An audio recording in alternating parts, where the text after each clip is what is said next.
तो फ्रेंड्स देखिए, दो गोलों के आयतनों का अनुपात कितना कह रखा है, B1 और B2 कितना दे रखा है, 64 एंड 27। देखो B1 और B2 उनकी त्रिज्याओं में रिलेशन जो होता है B1 upon B2 and R1 cube and R2 cube का रिलेशन होता है। ठीक है, B1 अपॉन B2 दे रखा है 64 अपॉन 27। ठीक है दोस्तों, ये R1 क्यूब हो गया, ये R2 क्यूब हो गया, R2 क्यूब। ठीक है, जब दोनों का क्यूब ले लेंगे, यहाँ 4 की पावर क्यूब होता है, ये जो होता है हम लोगों का 27, ये 3 की पावर क्यूब होता है। ठीक है दोस्तों, ये R1 का क्यूब एंड R2 का क्यूब हो गया। Then R1 is equal to 4, R1 upon R2 is equal to कितना आ जाएगा, 3। ठीक है दोस्तों, और जो इनके एरिया का यानी पृष्ठीय क्षेत्रफलों का अनुपात होता है A1 A2 का रिलेशन जो होता है वो क्या होता है, R1 square and R2 square. R1 का स्क्वायर, R1 एंड R2 का स्क्वायर ओवरऑल यानी 4/3 का स्क्वायर। ठीक है, 4/3 का स्क्वायर यानी 16 और क्या हो जाएगा, 9। यानी इनके पृष्ठीय क्षेत्रफलों का अनुपात कितना होगा, 16:9। ठीक है, यानी 16:9। ठीक है, तुम्हारा राइट ऑप्शन कौन सा हो जाएगा, option number D is a right option हम लोगों का। ठीक है, क्वेश्चन नंबर 37 जो हो गया हम लोगों का। ठीक है, क्वेश्चन नंबर 37 जो हो गया हम लोगों का, एक शंकु के छिन्नक की तिर्यक ऊंचाई। ठीक है, तिर्यक ऊंचाई आप लोग जानते हैं, शंकु के छिन्नक की क्या दे रखा है, 5 सेंटीमीटर, एल से रिप्रेजेंट करते हैं। इनके दो वृत्तीय सिरों की त्रिज्याओं का अंतर मतलब R1 माइनस R2 कितना दे रखा है, 4 सेंटीमीटर। ठीक है, तो छिन्नक की ऊंचाई ज्ञात करनी है। तो दोस्तों ध्यान रखिएगा, H बराबर क्या होता है, छिन्नक की ऊंचाई जो होती है वो L स्क्वायर में से दोनों की त्रिज्याओं के अनुपात को हम लोग क्या कर देते हैं, अंतर को माइनस कर देते हैं। L स्क्वायर 5 का square and R1 minus R2 दे रखा है 4 का स्क्वायर। ठीक है दोस्तों, ये 5 का स्क्वायर 25 हो जाएगा, 4 का स्क्वायर 16 हो गया हम लोगों का, 25 में से 16 चला जाएगा, क्या जाएगा, 9। ठीक है दोस्तों, ये h इज इक्वल टू हो जाएगा और इस 9 को क्या कहते हैं, 3 का square and h is equal to कितना जाएगा, 3। तो दोस्तों हमारा h ऊंचाई कितनी आ गई, 3 सेंटीमीटर। ठीक है, तो हमारा राइट ऑप्शन कौन सा हो जाएगा, option number D is a right option. ठीक दोस्तों, तो फ्रेंड्स देखिए, क्वेश्चन नंबर 38 हम लोगों का, -6,8 की मूल बिंदु से दूरी। ध्यान रखिएगा दोस्तों, अगर किसी बिंदु की मूल बिंदु से दूरी कैलकुलेट करवाएगा तो तुम्हें करना कुछ नहीं है, एक्स के कोऑर्डिनेट का स्क्वायर कर दो एंड 8 के स्क्वायर के कोऑर्डिनेट का स्क्वायर कर दो एंड दूरी निकल जाएगी। 6 का स्क्वायर 36, ठीक है, 8 का स्क्वायर 64। ठीक है, 36 और 64 जोड़ लिया, कितना आ गया, 100। और 100 किसका स्क्वायर होता है, 10 का। तो ओवरऑल वैल्यू कितनी आएगी, मूल बिंदु से दूरी, ठीक है, कितनी हो जाएगी, option number B is right option. ठीक है, कह रहा है 144 के अभाज्य गुणनखंडों में 2 की घात है। क्वेश्चन नंबर 39 जो हम लोगों का वो कह रहा है हम लोगों से 144 के अभाज्य गुणनखंडों में 2 की घात होगी।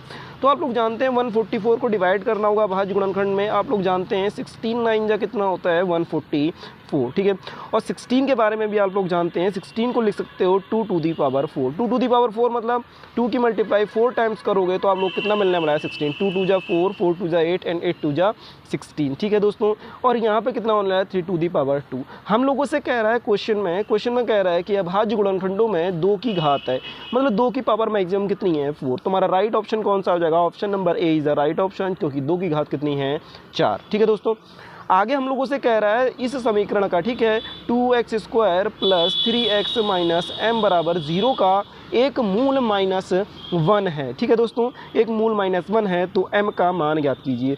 दोस्तों इस चीज़ का ध्यान रखिएगा, अगर कोई समीकरण किसी का मूल होता है तो उस इक्वेशन का एक मान x इज इक्वल टू -1 पर क्या होगा, 0 होगा फंक्शन। तो हम यहाँ पे x इज इक्वल टू -1 रखेंगे, -1 का स्क्वायर प्लस 3 और -1 माइनस का m इक्वल टू 0। ठीक है, ये 2 हो गया, -1 का स्क्वायर होता है, बाहर माइनस नहीं आता, 1 का स्क्वायर 1 होता है, माइनस प्लस माइनस का 3 और माइनस का m इज इक्वल टू 0। ठीक है, 2 1 जा 2, माइनस का 3, माइनस का m इज इक्वल टू 0। 3 में से 2 जाएगा, माइनस का 1, minus m is equal to 0। ठीक है दोस्तों, इस माइनस m को इधर ही रहने दो, 1 को उधर ले गए, प्लस का हो गया and m is equal to minus का 1, यानी हमारा m इज इक्वल टू कितना आएगा, माइनस का 1। तो राइट ऑप्शन कौन सा हो गया, ऑप्शन नंबर ए इज हमारा राइट ऑप्शन। ठीक है दोस्तों, इसके बाद देखिए हमारा नेक्स्ट क्वेश्चन जो है हम लोगों का, नेक्स्ट क्वेश्चन नंबर 41। ठीक है दोस्तों, 41 क्या कह रहा है, हम लोगों से x का मान कैलकुलेट करना है। हम लोगों को इक्वेशन दे रखी है 13 upon x square plus 4 is equal to 1। ठीक है दोस्तों, ये 13 हो गया, एक्स स्क्वायर प्लस 4 की मल्टीप्लाई उधर कर दी, एक्स स्क्वायर प्लस 4 आ गया, 4 को इधर ले आओ, 13 माइनस 4 एंड एक्स स्क्वायर। 13 में से 4 चला जाएगा, 9 बचेगा, एक्स स्क्वायर। ठीक है दोस्तों, ये 3 का स्क्वायर हो गया एंड ये एक्स स्क्वायर हो गया। तो दोस्तों दोनों दोनों का स्क्वायर रूट लेंगे तो क्या आने वाला है, +-3 आने वाला है। तो हमारा राइट ऑप्शन कौन सा हो जाएगा, option number D is a right option हम लोगों का। ठीक है दोस्तों, आगे हम लोगों से कह रहा है क्वेश्चन नंबर 42 में कह रहा है हम लोगों से कि इसमें से कौन सी क्वाड्रेटिक इक्वेशन है बताइए। ठीक है दोस्तों, आप लोगों को देखो फर्स्ट इक्वेशन सॉल्व करेंगे हम लोग, x+3 का होल क्यूब दे रखा है एंड x-3 का होल क्यूब दे रखा है प्लस x² दे रखा है। ठीक है दोस्तों, जब इसका होल क्यूब ओपन करेंगे हम लोग x क्यूब हो जाएगा, x² होगा प्लस x क्यूब होगा प्लस 3 का क्यूब होगा प्लस 3x × 3 और क्या हो जाता है x+3 is equal to x का क्यूब होगा -3 का क्यूब होगा -3x × 3 एंड x-3 ये हो गया और प्लस क्या होगा x²। ठीक है दोस्तों, ये x क्यूब से x क्यूब हमारा डिवाइड हो जाएगा तो हमारा इसके बाद जो बचने वाला है वो केवल ओनली क्या बचने वाला है, x²। तो हमारी ये क्या होगी, क्वाड्रेटिक इक्वेशन। अच्छा दोस्तों, आगे भी चेक कर लीजिए एक बार, ऑप्शन नंबर बी क्या हो गया, ऑप्शन नंबर बी दे रखा है।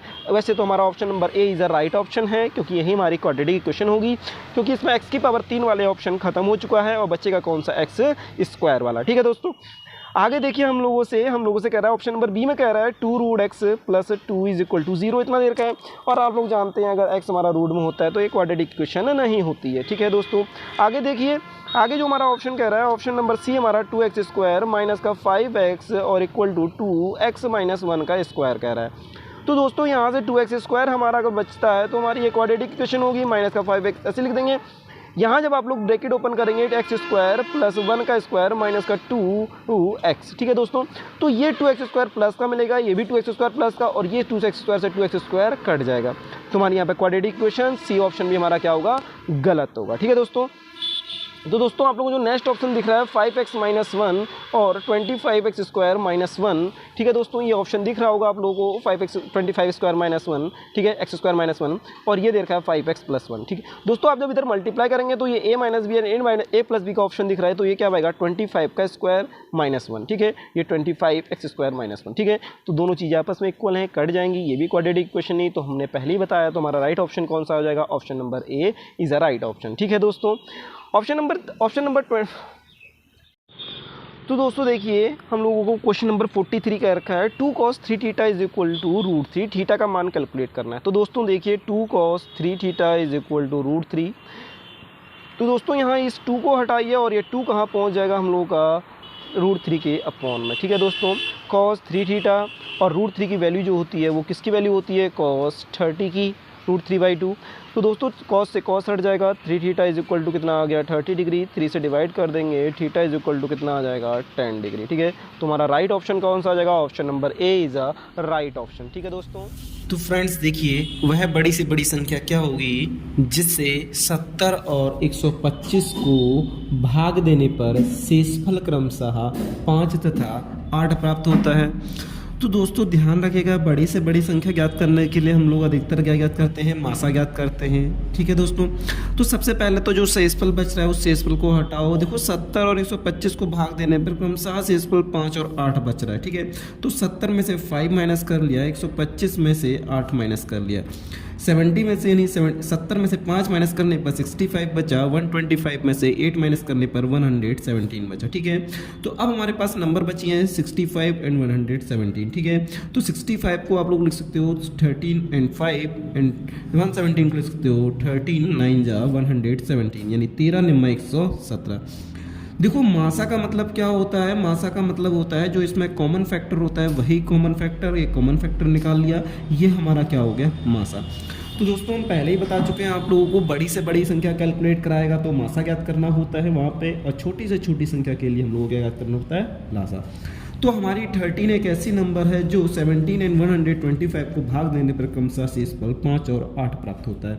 ना माने तो आप देख लीजिए 13 को डिवाइड कर लो 70 से, 13 × 5 = 65 कितना हो गया 5 रिमाइंडर, एंड 13 से 117 को डिवाइड करते 125 को डिवाइड करो, 13 9 × 117 एंड रिमाइंडर कितना आ गया 8। ठीक है, तुम्हारा राइट ऑप्शन कौन सा हो गया, राइट ऑप्शन कौन सा हो गया, ऑप्शन नंबर बी। ठीक है, नेक्स्ट दे रखा है दी गई संख्याओं में से अभाज्य संख्या कौन सी है। ठीक है, देखो 0 और 1 ना तो भाज्य होती है ना अभाज्य होती है। ठीक है दोस्तों, ठीक, और 8 जो होती है 8 हमारी क्या होती है, भाज्य संख्या होती है। ठीक है, 0 ना तो भाज्य होती ना अभाज्य, 0 और 1 दोनों जीरो और एक ना तो भाज्य होती है ना अभाज्य होती है, ठीक है, लेकिन दो जो होती है हमारी क्या होती है, अभाज्य नंबर, इसलिए option number second third is right option.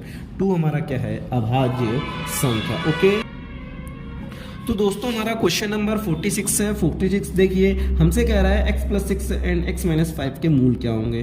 तो x + 6 के गुणनखंड किए हुए हैं, 6 को उधर भेज देंगे, x + 6 को 0 दिखाएंगे तो क्या होगा, x = -6 एंड x - 5 को दिखाने पर क्या प्राप्त होगा, 5। तो हमारे मूल क्या हो जाएंगे, -6,5। तो राइट ऑप्शन कौन सा हो जाएगा, option number C is a right option. ठीक है दोस्तों, नेक्स्ट क्वेश्चन देखिए, क्वेश्चन नंबर 37 कह रहा है 3x², एक हमारे पास क्वेश्चन दे रखा है 3x² माइनस का 6x plus k is equal to 0 के मूल समान है। मूल समान है तो k का मान ज्ञात करो। तो दोस्तों आप लोगों को कंपैरिजन, पहले तो आपको मूल बताने के लिए, मूल समान होते हैं तो क्या होता है दोस्तों, ठीक दोस्तों, d बराबर 0 होता है, d बराबर 0 पर b² माइनस 4ac बराबर 0, मूल समान के लिए b² बराबर 4ac। ठीक है दोस्तों, उसके बाद देखिए यहाँ पे क्या होने वाला है, हम लोगों का b² माइनस 4ac हो गया, मूल समान के लिए b² बराबर 4ac। ठीक है, तो हम सबसे पहले कैलकुलेट कर लो, यहाँ a इज इक्वल टू कितना हो गया 3, b is equal to minus का 6 and c is equal to क्या हो गया k। ठीक है, तो b² मूल समान के लिए हमने बताया, आप लोगों को अभी बताया, मूल समान के लिए b² बराबर 4ac। ठीक है दोस्तों, b² बराबर 4ac, तो b की वैल्यू रख दो यहाँ पे, b की वैल्यू -6 का स्क्वायर, ठीक है, 4a की वैल्यू कितनी होगी 3 एंड c की वैल्यू कितनी होगी 3k। ठीक है, तो -6 का स्क्वायर कितना होगा 36, 4 3 12 हो गया इनटू k, 12 3 से कितना हो गया 36। ठीक है, k इज इक्वल टू कितना आ गया 3 हम लोग का। ठीक है, k इज इक्वल टू कितना आ गया हम लोगों का 3। तो option first is right option. ठीक है दोस्तों,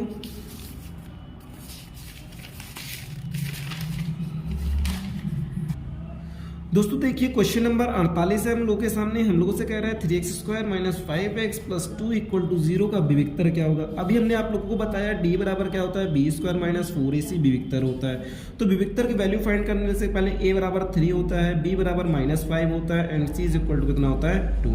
तो विविक्तर फाइंड करेंगे तो b² माइनस 4ac, b² कितना हो गया -5 का स्क्वायर माइनस 4, a की वैल्यू कितनी हो गई 3 एंड 2 हो गई। ठीक है, -5 का स्क्वायर 25, ठीक है, माइनस 4 3 = 12 एंड 12 2 = 24। ठीक है, तो हमारे विविक्तर यानी डिस्क्रिमिनेंट कितना हो गया 1। तो option number D is a right option. ठीक है दोस्तों, नेक्स्ट देखिए आगे हम लोगों से कह रहा है क्वेश्चन नंबर 49 में, क्वेश्चन नंबर 49 में हम लोगों से कह रहा है x² प्लस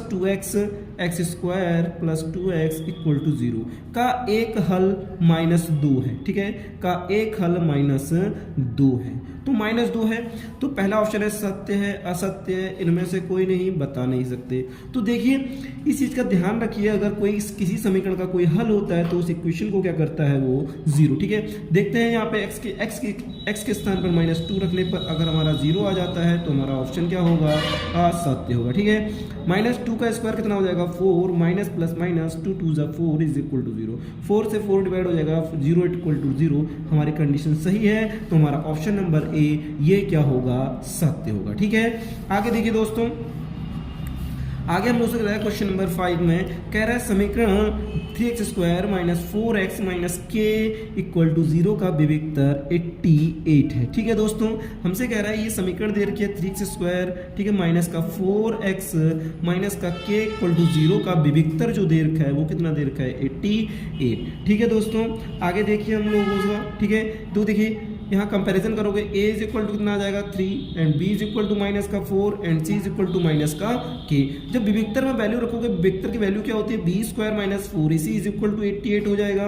b का स्क्वायर करो, -4 का स्क्वायर हो गया माइनस 4, a कितनी जगह है 3 एंड k की जगह माइनस का k। ठीक है, ये क्या होगा 88। 4 का स्क्वायर माइनस का स्क्वायर होता है तो माइनस बाहर नहीं आता, 4 का स्क्वायर कितना हो गया 16, माइनस माइनस प्लस हो गया, 4 3 = 12 एंड k और क्या हो गया 88। ठीक है, 12 के 88 हो गया एंड -16 को उधर भेज दिया, 12 के हो गया हम लोगों का। ठीक है दोस्तों, 88 में से 16 माइनस कर दो, कितना आ गया 72। ठीक है, और 12 से डिवाइड कर दो 72, यानी k इक्वल टू कितना हो जाएगा 6। ठीक है, तो option number A is a right option. ठीक है दोस्तों, ठीक,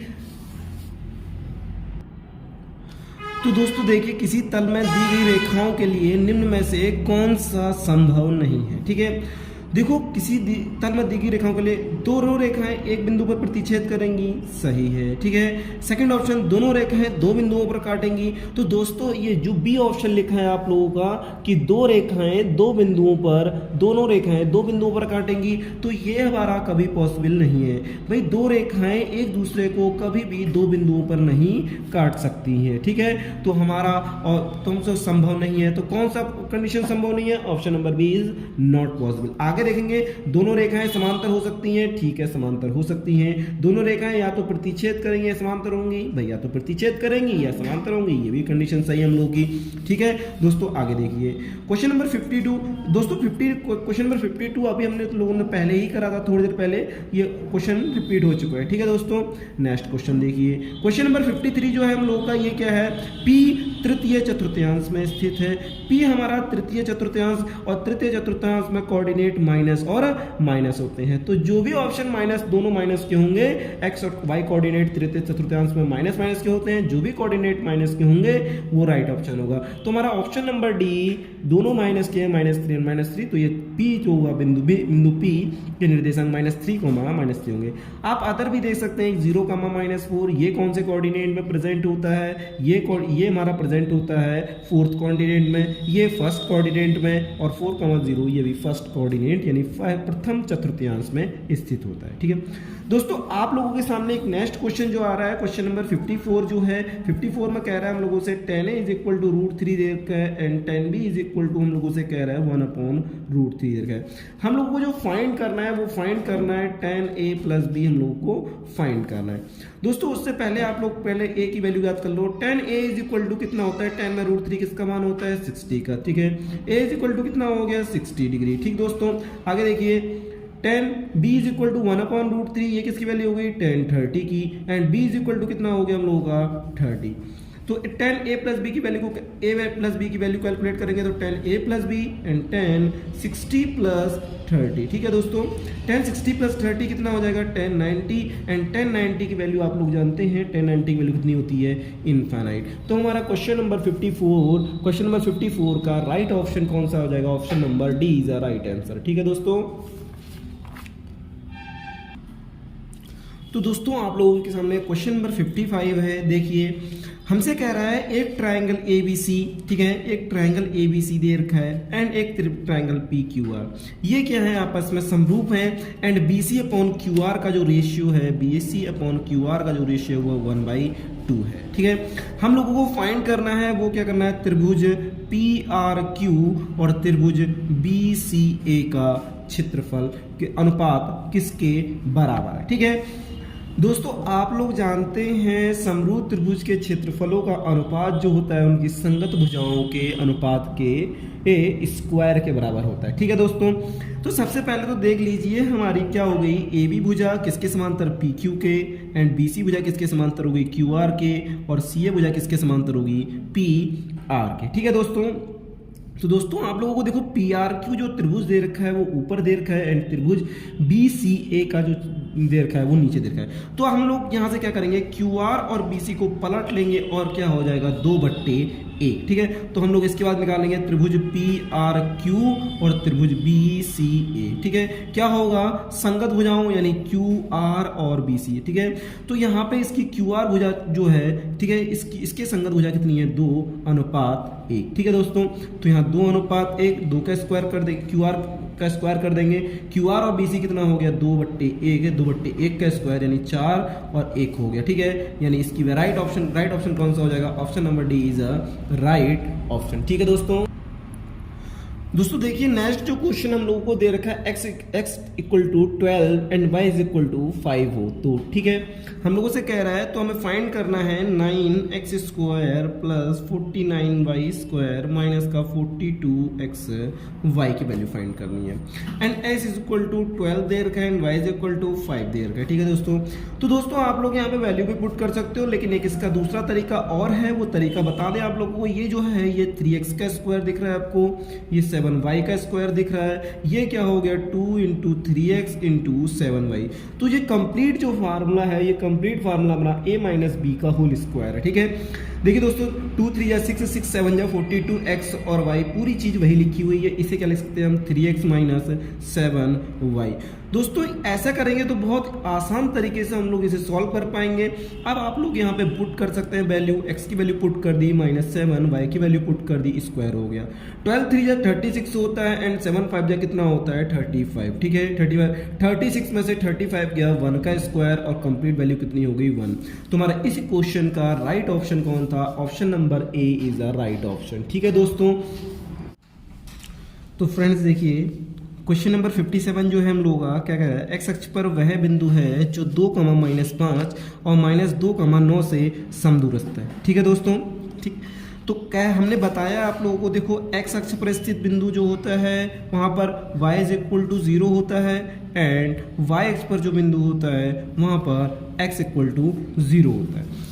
चूंकि ये बिंदु x अक्ष पर है तो यहाँ पे y कोऑर्डिनेट कितना होगा 0, तो यहाँ पे तो x कोऑर्डिनेट 0, x कोऑर्डिनेट 0, ये तो हट जाएंगे ऑप्शन से।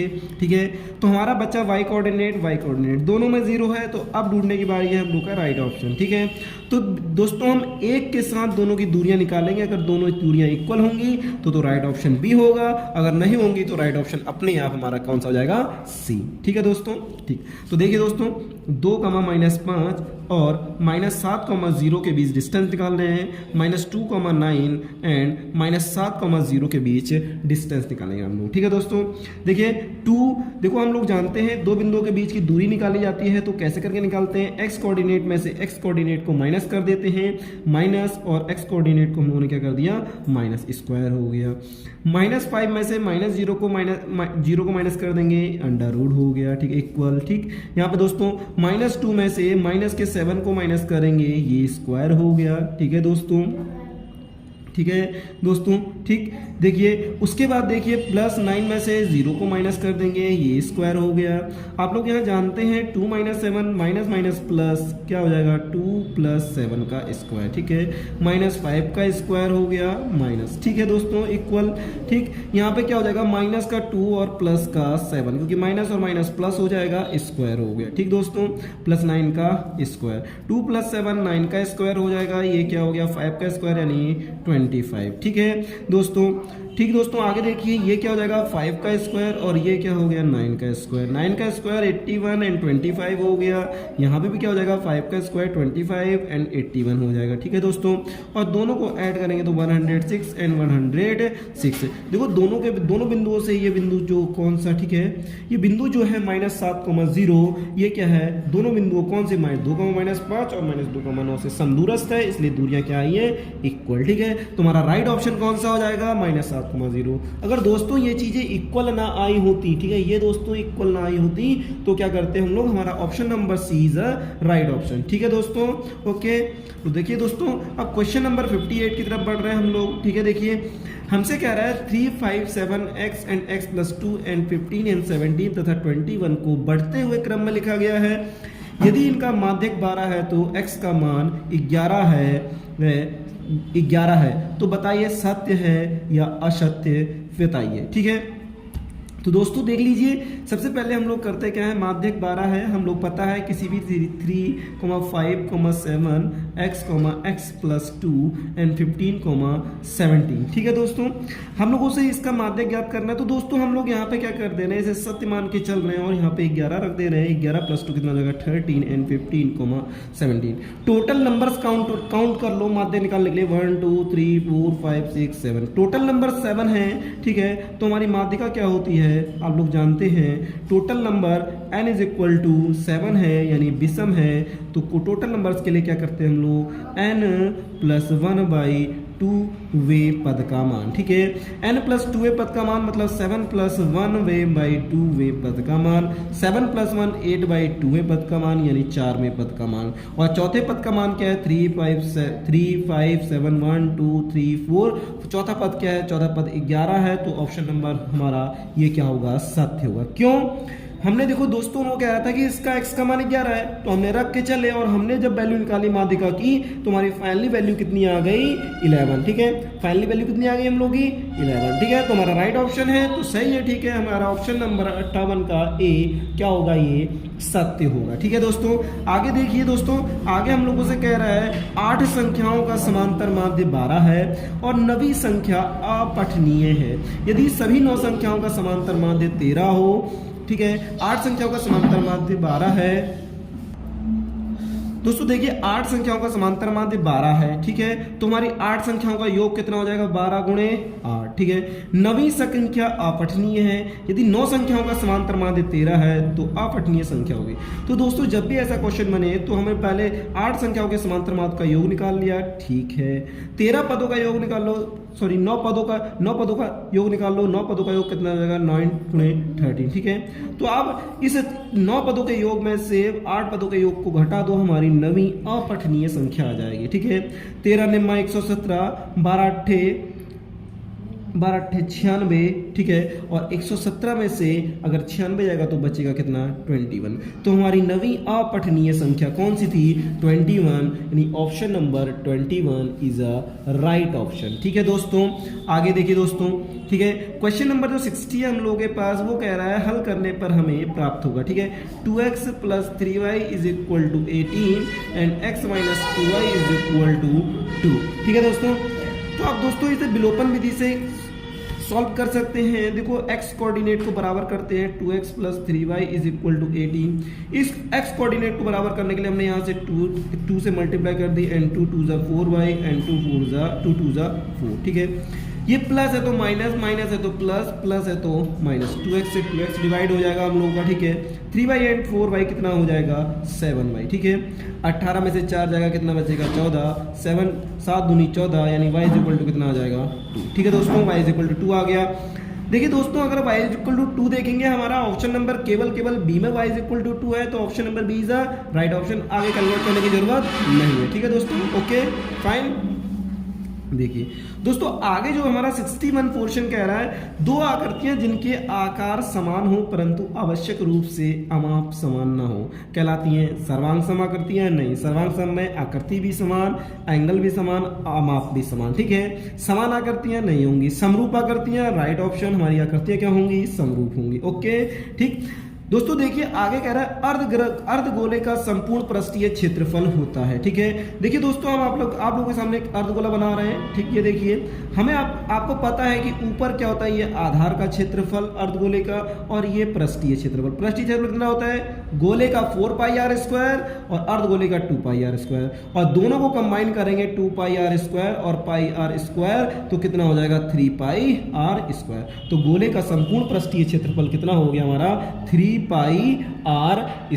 ओके दोस्तों, आपको समझ में आ रहा होगा। ठीक है, तुम्हारा राइट ऑप्शन कौन सा हो जाएगा, option number C is a right option. हमने बताया आपको, ये आधार का क्षेत्रफल हो गया।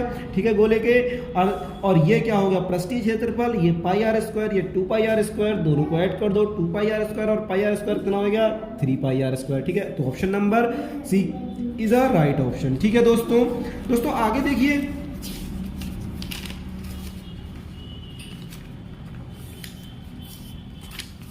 दोस्तों देखिए आगे कह रहा है क्वेश्चन नंबर 63 में कह रहा है, यदि एक ठोस शंकु, ठीक है, यदि एक ठोस शंकु तथा बेलन से मिलकर बना है तो संपूर्ण पृष्ठीय क्षेत्रफल ज्ञात कीजिए। एक हमारा जो ठोस शंकु है वो बेलन से मिलकर बना है, तो इसका संपूर्ण पृष्ठीय क्षेत्रफल ज्ञात कीजिए। तो दोस्तों हमने ये बेलन बना दिया नीचे और ऊपर शंकु ऐड कर दिया, तो हमारी यह आकृति बनी हुई है। आप लोग जानते हैं इसका संपूर्ण पृष्ठीय क्षेत्रफल, इसका ऐड करेंगे, ये क्या हो जाएगा, πrl, शंकु का वक्र प्लस ये क्या होगा, बेलन का वक्र प्लस 2πrh, और ये क्या होगा, πr²। तो इसका कंप्लीट जो पृष्ठीय क्षेत्रफल होगा वो क्या होगा, πr²। दोस्तों ये वाली सरफेस इसमें गायब होती है, ये वाली सरफेस नहीं ऐड की जाएगी, ध्यान रखिएगा इस बात का। πr² आर एल और क्या हो जाएगा 2 पाई आर एच। ठीक है दोस्तों, अगर ऐसा कोई क्वेश्चन आप लोगों को दिख रहा हो तो वो हमारा राइट ऑप्शन होगा, लेकिन दूसरा ऑप्शन ऐसा लग रहा है लेकिन वहां पे क्या है 2 पाई आर स्क्वायर, जो कि हमारा रॉन्ग आंसर होगा। ठीक है, तो दोस्तों देखो आप लोगों को लग रहा है दो सभी क्वेश्चन में पाई आर कॉमन आ रहा है, यहाँ से आर बचा, यहाँ से एल बचा, यहाँ से पाई और आर कॉमन लेने पर क्या बचा 2h। तो दोस्तों आप लोगों को देखने पे लग रहा होगा ऑप्शन नंबर सी हमारा राइट ऑप्शन है, क्योंकि pi R L plus H 2h plus R है, तुम्हारा यही है और option number C is a right option. ठीक है दोस्तों, ओके। उसके बाद देखिए दोस्तों आगे देखिए कह रहा है मिनट वाली सुई द्वारा 5 मिनट में केंद्र पर आंतरित कोण कितना होगा। ठीक है दोस्तों, आप लोग जानते हैं मिनट वाली सुई 5 मिनट में केंद्र पर कितना कोणांतरित करेगी। हमने कहा कोई अगर सुई यहाँ से स्टार्ट होती है और पूरा एक चक्कर लेती है मिनट वाली, कितने मिनट में 60 मिनट में 60 मिनट में एक चक्कर पूरा करती है ना, और 60 मिनट पूरा करने पर कितना कोण घूमती है वो 360। हमारी घड़ी कितने घूम रही है, हमारी 5 मिनट, तो 1 मिनट में कितना कोण घूमती है ये 1 मिनट में कोण कितना घूमती है 60 से डिवाइड कर दो, 0 से 0 6 6 36। 1 मिनट में कितना डिग्री घूमती है 6 डिग्री, तो 5 मिनट में कितना घूमेगी 5 गुणे 6 यानी कितना हो जाएगा 30 डिग्री। ओके दोस्तों, ठीक है, उम्मीद है समझ में आया होगा आप लोगों को। तो दोस्तों देखिए आप लोगों के सामने क्वेश्चन नंबर 65। ठीक है, देखिए यदि किसी वृत्त का क्षेत्रफल संख्यात्मक रूप से उसके परिमाप का दोगुना है तो वृत्त की परिधि होगी। ठीक है दोस्तों, आप लोगों को पता है वृत्त का क्षेत्रफल क्या होता है पाई आर स्क्वायर। ठीक है दोस्तों, कह रहा है उसके परिमाप का दोगुना है, तो वृत्त का परिमाप क्या होता है उसकी परिधि, और परिधि का कितना है दोगुना। ठीक है दोस्तों, देखो पाई से पाई कट गया, एक पावर से एक पावर कट गई, आर इज इक्वल टू कितना आ गया 2 2 जा 4। ठीक है, तो 2 2 जा 4।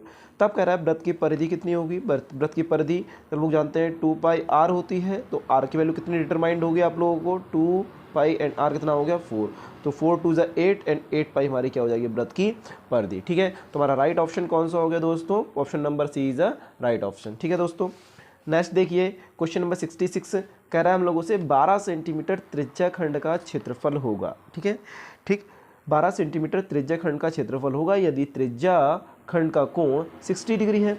तो आप लोगों को पता है आर बराबर कितनी रेडियस कह दी उसने 12 सेंटीमीटर। ठीक है दोस्तों, आर बराबर कितना कहते हैं 12 सेंटीमीटर की रेडियस कह दी। ठीक है दोस्तों, आगे तुम लोगों से कह रहा है एंगल कितना हो गया हमारा 60 डिग्री। ठीक है, आगे कह रहा है त्रिज्या खंड का क्षेत्रफल। तो दोस्तों आप लोग त्रिज्या खंड का क्षेत्रफल जानते हैं, theta is equal to 360 and pi r square होता है।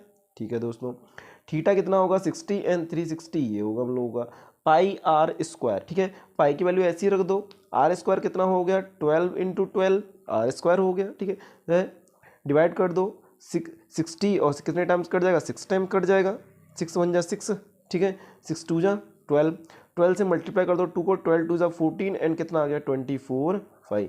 तो हमारा त्रिज्या खंड का ठीक है क्षेत्रफल कितना आ गया 24 पाई। तो हमारा राइट ऑप्शन कौन सा हो जाएगा, option number B is a right option. ठीक है दोस्तों, नेक्स्ट क्वेश्चन देखिए। नेक्स्ट क्वेश्चन हम लोगों से कह रहा है छिन्नक की तिर्यक ऊंचाई का सूत्र होगा। ठीक है, तिर्यक ऊंचाई यानी लेटरल हाइट कहलाती है, हम लोगों की एल से रिप्रेजेंट करते हैं। ठीक है दोस्तों, हमसे कह रहा है R1 is greater than R2। ठीक है दोस्तों, आप लोगों को ध्यान रखना है जो तिर्यक ऊंचाई का जो फार्मूला होता है इसका h स्क्वायर प्लस ठीक है क्या होता है R1 माइनस R2 का स्क्वायर होता है।